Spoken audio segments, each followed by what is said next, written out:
Guerra Fría, nombre que hoy se le da al conflicto político, ideológico, económico, tecnológico y militar entre el bloque comunista y el capitalista. No fue nunca un conflicto de clase bélica. Sin embargo, estas dos potencias se enfrentaron en un campo muy diferente, el deportivo.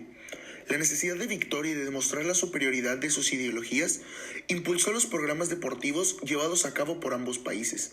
Esta obsesión, que dirigió otros acontecimientos importantes como la carrera espacial o los avances en las diferentes áreas científicas, también fue motor para tratar de consagrarse como principales en el rendimiento humano, viendo cada competencia como un nuevo campo de batalla que debía ser conquistado.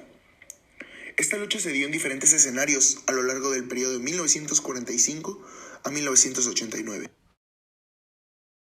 1945. Gira del Dinamo de Moscú. La primera acción de la URSS para establecerse como una potencia deportiva a nivel global se dio en 1945, poco después del término de la Segunda Guerra Mundial. Stalin toma la decisión de permitirle al equipo de fútbol Dinamo de Moscú hacer una gira por Inglaterra para así romper el aislamiento diplomático del país y probar la capacidad de sus atletas a una escala mundial.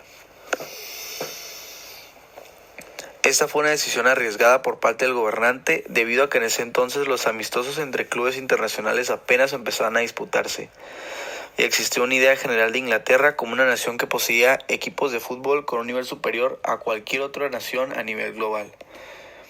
Pese a esto, Stalin consultó con sus asesores y tomó su palabra que aseguraba que este equipo poseía el talento necesario para hacerle frente a los grandes equipos ingleses. Y estaban en lo correcto. El Dinamo de Moscú de aquella época le ganó al Arsenal, arrasó al Cardiff City y empataron contra el Chelsea. La gira futbolística resultó en un éxito propagandístico que presentó a la URSS como una nación con poder y superioridad deportiva.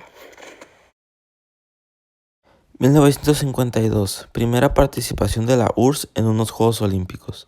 Tras su victoriosa gira futbolística, la URSS decide participar en los Juegos Olímpicos de Helsinki en 1952.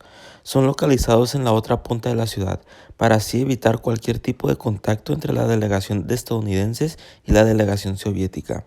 La Unión Soviética participa con 295 atletas y alcanza el medallero en 71 ocasiones, obteniendo 22 medallas de oro.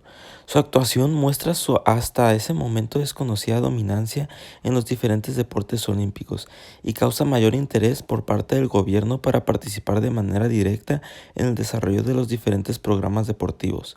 Stalin había encontrado un nuevo medio para enfrentarse al capitalismo americano, los Juegos Olímpicos.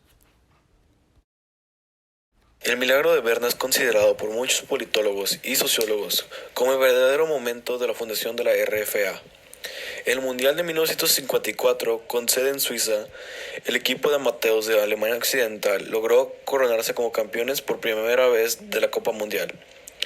En una sociedad que aún vivía entre las ruinas a pesar del Plan Marshall, con unos órganos políticos todavía bajo control aliado y con el país dividido por la Guerra Fría, la victoria de la selección de Alemania Occidental en el Mundial de 1954 dio un rayo de esperanza a muchas familias y un sentido de unidad nacional que ninguna otra medida podría proporcionar. Los ganadores fueron recibidos como héroes, organizándose desfiles en muchas ciudades. Además, supuso un gran revés deportivo para la esfera soviética. El robo del siglo, 1972. Instantes del partido dispuesto entre Estados Unidos y la URSS en 1972, donde quien pierde gana, titulaba ABC sobre aquella cita a la que Estados Unidos llegó sin haber perdido jamás un partido en la historia de las Olimpiadas. Pero la URSS venía dispuesta a arrebatarle el trono mundial, y de hecho estuvieron por delante en el marcador durante todo el partido, con un potentísimo equipo encabezado por Edeshko, Kovalchuk y Belov. A falta de pocos segundos para el final, Jim Forbes colocó a los estadounidenses a tan solo un punto del gigante comunista y los soviéticos, asfixiados por la defensa norteamericana, dejaron que a falta de 6 segundos el gran Doug Collins le robara un balón y se fuera como un cañón hacia la canasta contraria. Pero los soviéticos no iban a dejar pasar aquella ocasión de humillar al gran enemigo histórico, y uno de los defensores le estampó a Collins contra el suelo.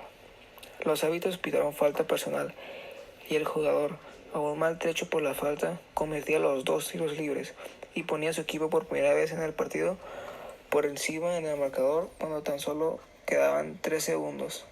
Eran momentos de una emoción difícilmente igualada.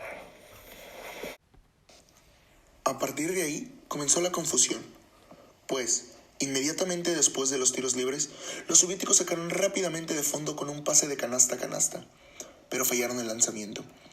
Los jugadores estadounidenses se abrazaban ya en el centro de la pista y los aficionados habían invadido el parque, pero no de los colegiados. Sin embargo, detuvo la celebración tras haber escuchado la bocina y ver el alboroto que los soviéticos habían comenzado a formar en la mesa central. Argumentaban que habían solicitado tiempo muerto antes de los tiros libres de Collins.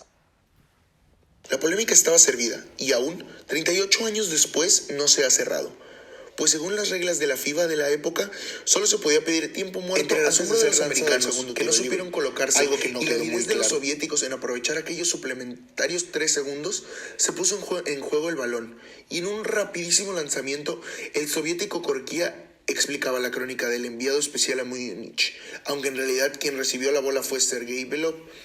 Recibió el balón bajo el aro, dribló, derribando al defensa americano y marcó una sensacional canasta, aunque consideramos fuera de toda reglamentación, en el momento en que sonaba el claxon poniendo fin al partido. En conclusión, nosotros creemos que es certero decir que a pesar de que la Guerra Fría vivió muchos momentos, como la carrera espacial o avances científicos y tecnológicos, sin llegar al conflicto bélico, uno de los momentos más importantes fue el conflicto deportivo vivido en esta época entre estas dos superpotencias, con ideas políticas totalmente opuestas y por ende eran los dos grandes bloques. En esta época se vio desde debut en Juegos Olímpicos, nos referimos a la URSS en 1952, o las giras deportivas realizadas por equipos representativos de la URSS para probarse ante el mundo como grandes atletas. Con esto nos referimos a la gira del Dinamo de Moscú realizada en Inglaterra.